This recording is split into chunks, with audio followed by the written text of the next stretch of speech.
आज की इस वीडियो में हम महादेवी विरचित निबंध जीने की कला का सार डिस्कस करेंगे। तो चलिए स्टार्ट करते हैं। जीने की कला महादेवी वर्मा का एक प्रसिद्ध एवं चर्चित निबंध है। इस निबंध के माध्यम से उन्होंने यह स्पष्ट किया है कि भारतीय समाज आदर्शों को सिद्धांत के स्तर पर स्वीकार तो करता है, परंतु उन्हें चरितार्थ नहीं कर पाता। निबंध का सार इस प्रकार है। लेखिका के अनुसार जीवन में वही व्यक्ति सफल होता है जो सिद्धांत और व्यवहार में संतुलन रख पाता है। कोरा सिद्धांत ज्ञान पशुओं पर लदी बोझ की तरह है और सिद्धांत विहीन कर्म तोता रटंत है, जिसका अर्थ तोते को भी पता नहीं होता। लेखिका चित्रकला से उदाहरण देती हुई कहती है कि रंग ब्रश आदि का ज्ञान होने मात्र से ही कोई कलाकार नहीं हो सकता। इसी तरह बिना सिद्धांत जाने रंग रेखाएं प्रयोग करने वाला कलाकार नहीं बन सकता। सिद्धांत तभी उपयोगी है जब हम समय स्थान एवं परिस्थितियों के अनुरूप प्रयोग करना सीख सकें। सच बोलो का सिद्धांत अच्छा है, परंतु यदि उससे किसी को हानि पहुंचती है तो सत्य बोलना अच्छा सिद्धांत नहीं। जान बचाने वाला असत्य हत्या करवाने वाले सत्य से अधिक महत्वपूर्ण है। क्रूर स्वामी की अनुचित आज्ञा मानने वाले स्वामी भक्त नौकर की अपेक्षा विरोध करने वाला सेवक अच्छा है। अत्याचारी पर क्रोध न करने वाले से क्रोधी बेहतर है। लेखिका कहती है कि हम भारतीयों ने सिद्धांतों की भारी गठरी बांध रखी है, परंतु हम व्यवहार में उन्हें नहीं लाते। हम व्यवहारिक जगत में पिछड़े हैं। हम सिद्धांतों का संचय उन कंजूसों की तरह करते हैं जो धन संग्रह तो कर रहे हैं, परंतु उसके सदुपयोग को नहीं जानते।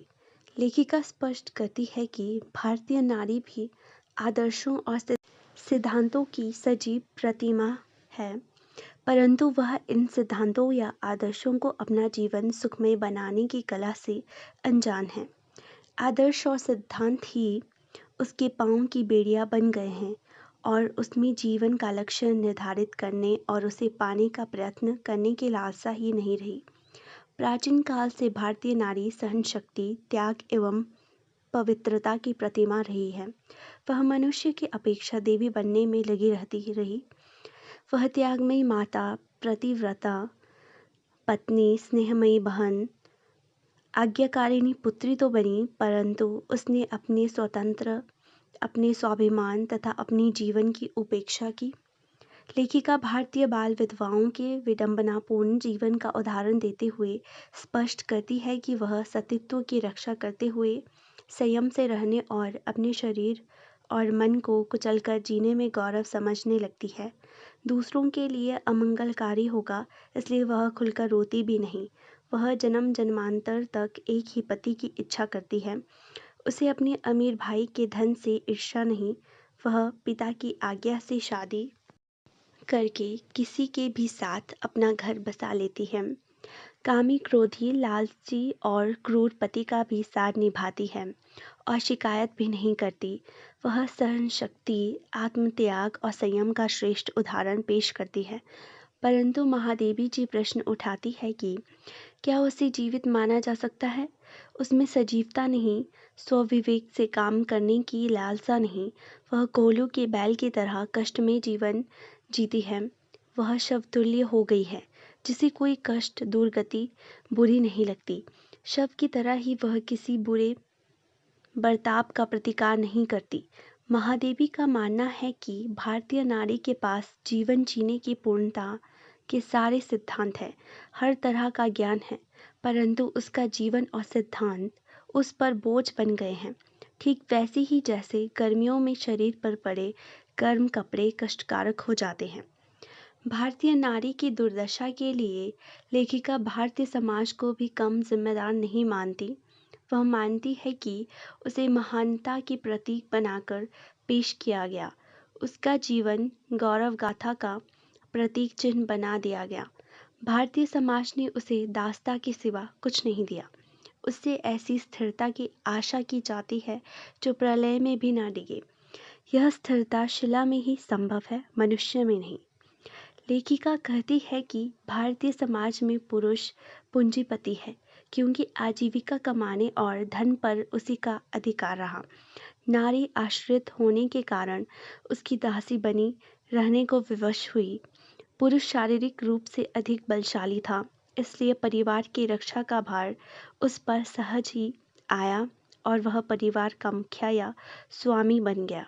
पुरुषों ने धर्माधिकारी बनकर सारे शास्त्र लिखे और नारी को अनेक धार्मिक और सामाजिक बंधनों में बांध दिया।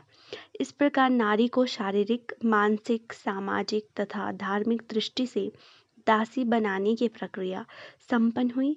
दासता के संस्कार सदियों से नारी में इतने गहरे चले गए कि अब वह दासता को ही अपनी श्रेष्ठता का चिन्ह मानती हैं और जो इन बंधनों को तोड़ने में उसकी सहायता करना चाहते हैं उन्हें शत्रु मानकर उनका विरोध करती है।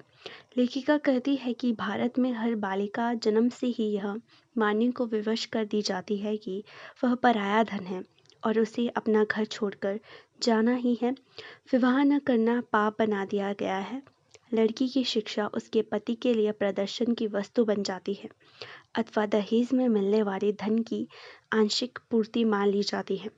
नारी के लिए उसकी शिक्षा सत्यम शिवम सुंदरम की प्राप्ति का साधन नहीं बन पाती।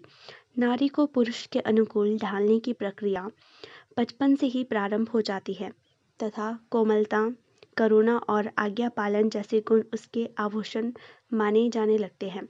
नारी का अस्तित्व समाज की मान्यताओं को निभाने तक सीमित हो जाता है।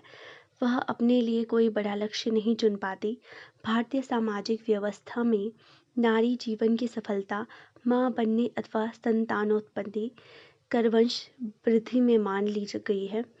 गृहिणी होना गर्व का विषय हो सकता है, परंतु तभी जब उसे स्वेच्छापूर्वक स्वीकारा जाए। जिस घर में गृहपति की इच्छा अथवा आज्ञा के बिना वह पाँव नहीं रख सकती, वहाँ अपने को गृह स्वामिनी कैसे माने। स्वत्व के बिना गृहिणी होना दासता की ही है। घर उसके लिए कारावास तथा गृह स्वामी कारावास का दरोगा ही है।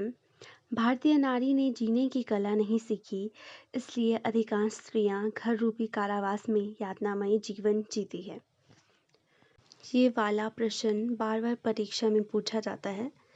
तो प्रश्न है, महादेवी विरचित निबंध जीने की कला का सार अपने शब्दों में लिखिए। या आपसे ऐसे भी पूछा जा सकता है कि जीने की कला का सार अपने शब्दों में लिखिए। तो ये बहुत इम्पॉर्टेंट क्वेश्चन है, तो इसे अच्छे से पढ़ लें ताकि आप एग्ज़ाम में इसे अच्छे से लिख सकें। ठीक है।